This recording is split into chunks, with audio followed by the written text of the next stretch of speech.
Hey everyone, welcome to lesson 17 in my series of tutorials for complete beginners on the piano.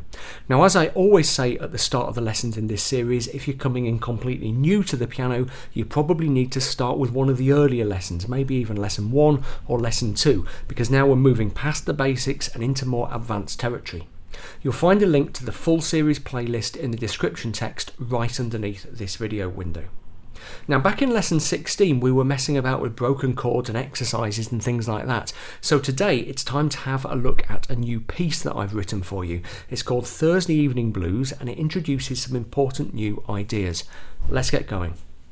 You might recall that we've already looked at one blues type piece. It was just called C Blues and it was back in lesson 11, and in that tutorial, again, you might remember I gave you 3 different pieces to work on. It was one of those.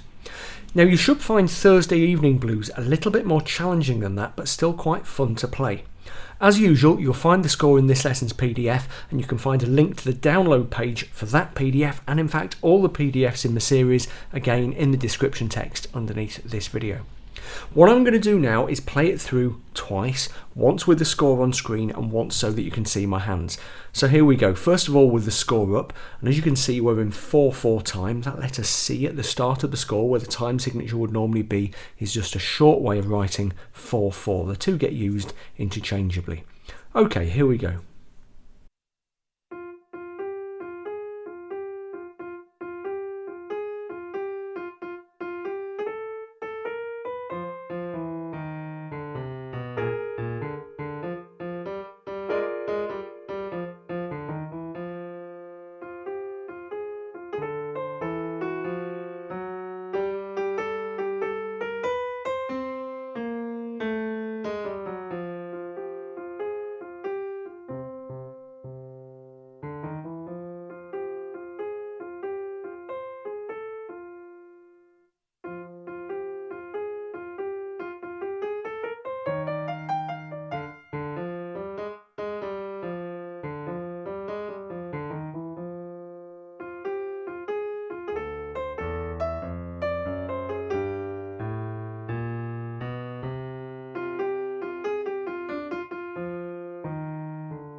And now let's take the score down and play through again so that you can see what my hands are doing on the keyboard.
Okay, just before we run through the score in detail, there are 3 rhythmic things that I want to talk about: swing, anticipation and triplets.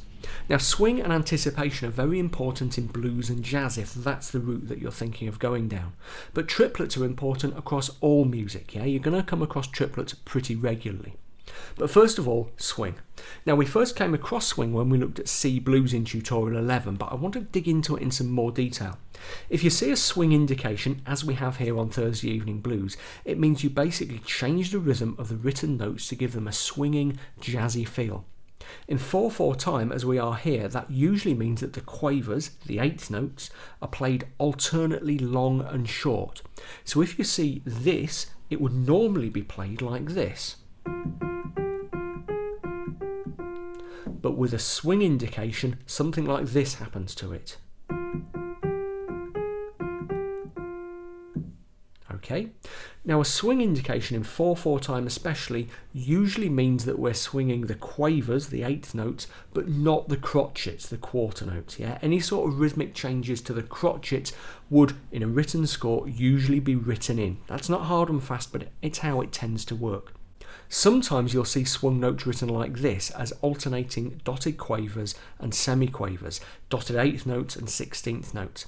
I tend to avoid that as it's not really a good representation of swing. Yeah, a dotted quaver is 3 times as long as a semiquaver, so that would be a really pronounced long short, long short. In a swung rhythm, it's usually the case that the first quaver of a beat is twice the length of the second, approximately, and that's not easy to represent in conventional notation, which is why composers tend to do it in writing by putting in, with a swing or something similar, at the top of the score. Sometimes you see some sort of technical rhythmic illustration like this. That's actually quite a common one. All of those things basically mean take those quavers and swing them. Bear in mind, by the way, that the long short falls on the first and second quaver of each beat respectively.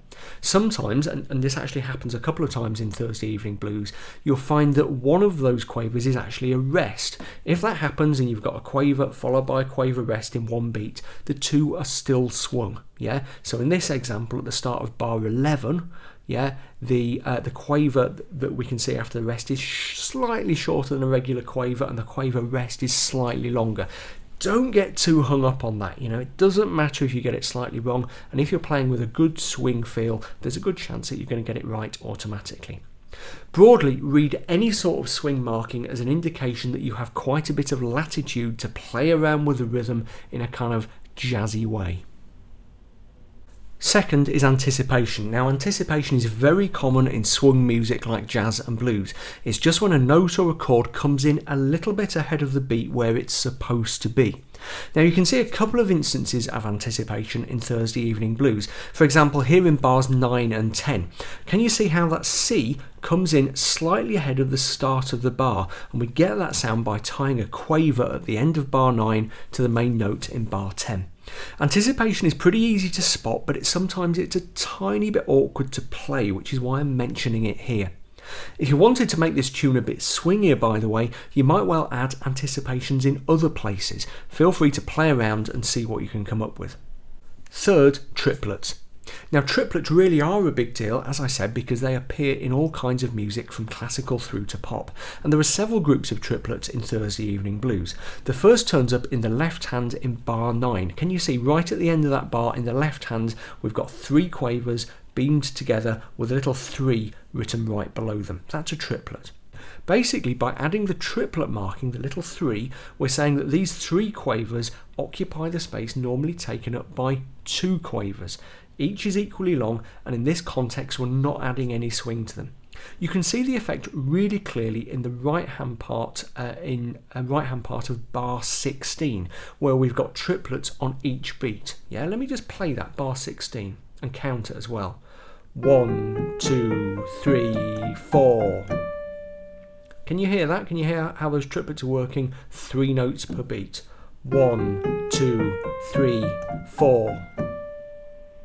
Now, in this piece we're only tripleting quavers, but in fact you can triplet any note you like. Say, you can put 3 crotchets into the space of 2, or 3 minims into the space of 2 minims.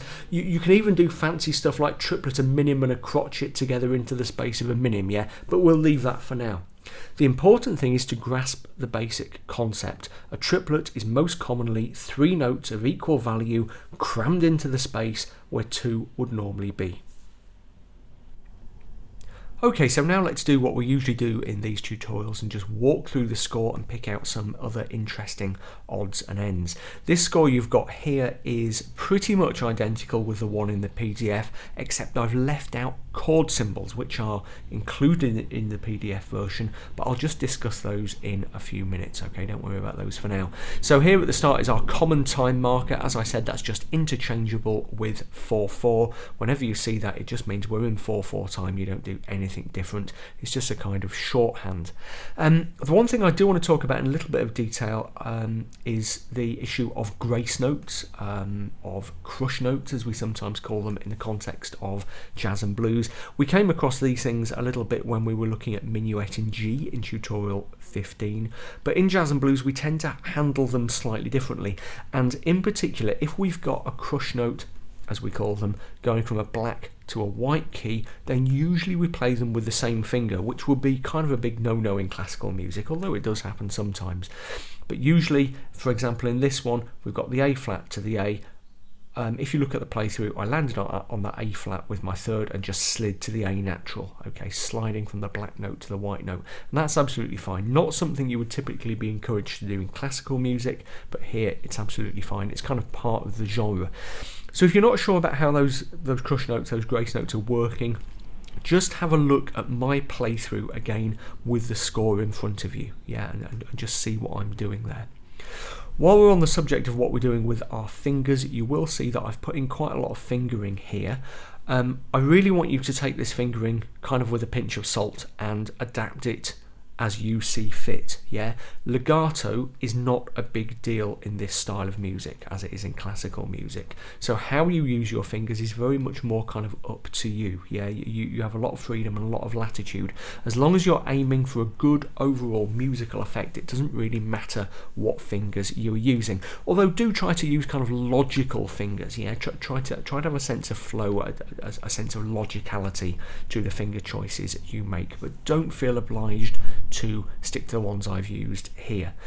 Similarly, you might want to use a little bit of pedal to stick some of your fingerings together if you like. I wouldn't go overboard on pedal in this piece. I haven't put any pedal markings in, and I don't think I used any pedal in my playthrough. Okay, so but if you want to, by all means, fine, go ahead, experiment with it. Now, something you might notice about this piece in general, I mean, you know, the triplets we've already mentioned, but there are a lot of accidentals, okay? And that comes down to the kind of the issues of key and issues of notation when we're trying to write down jazz and blues music. The system of notation we use has evolved to represent Western classical music, yeah? And Western classical music uses different kind of tonalities, different scales from the ones we use in jazz and blues. So the scales that this piece is based on, yes, the major scale is in there, but we've also got things like the F blues scale, which includes notes like A flat. So although nominally on the face of it we're in the key of F major, yeah, it's difficult to say that this is the key of F major because we're using so many notes from outside the key. And part of the reason that I've actually given you a piece like this to do is to help you practice your reading of accidentals, okay, which is really, really important. Overall, the piece is kind of challenging, not super difficult, but it's challenging in places, yeah, so especially around here, bars sort of 17, 18, 19, 20, where we've got this tricky left hand section and this reasonably tricky right hand section as well. I had to do a couple of takes of that when I was doing the recording, so you might want to run through it a few times and, as usual, practice left and right hands separately, focus on the tough bits and then try and stick everything together, yeah? Don't spend ages and ages practicing the bits you can do, yeah? Focus on the tough bits and then focus on putting everything together. Something else you might notice I've done in Thursday Evening Blues is add chord symbols above the staff. Now, you don't need those chord symbols to play the piece, but I've added them for those of you who also follow my tutorials on jazz and blues and who want to play around and improvise on this piece, which really is basically just a 12-bar blues run through twice. If you haven't tried improvisation before and you'd like to, I've included some links to relevant tutorials in the PDF, so do go and check those out. Okay, so that's it for lesson 17. Give Thursday Evening Blues a good old practice, but don't forget to keep on playing through pieces from earlier tutorials, especially good old Minuet in G from tutorial 15, and also work on your scales and your broken chords. I've included a reminder list of the scales and exercises you should be working on in this tutorial's PDF. Before I go, just a little bit of an announcement. I'm working on a collection of easy piano pieces that I'm hoping to publish as an ebook and a print book in the next month or two if all goes according to plan. So hopefully kind of late February, early March 2018. And if you're watching this tutorial after that date, hopefully you'll see some sort of ad for that book appearing in screen. Yeah, it's going to be something like 8 or 10 piano pieces, each one with explanatory notes and a range of difficulty levels, but nothing that's loads more difficult than the kind of level we're working at now, and some stuff that's quite a bit easier, several pieces in there that you guys should have no problem with if you're working at this stage. So do keep an eye out for that. I will keep you updated. In the meantime, don't forget to subscribe to my channel if you haven't already. Just click the little red button down there and check out my Patreon crowdfunding page at www.patreon.com/Bill Hilton, and also follow me on Facebook and Twitter. The links are below. Happy practicing, and I'll see you next time.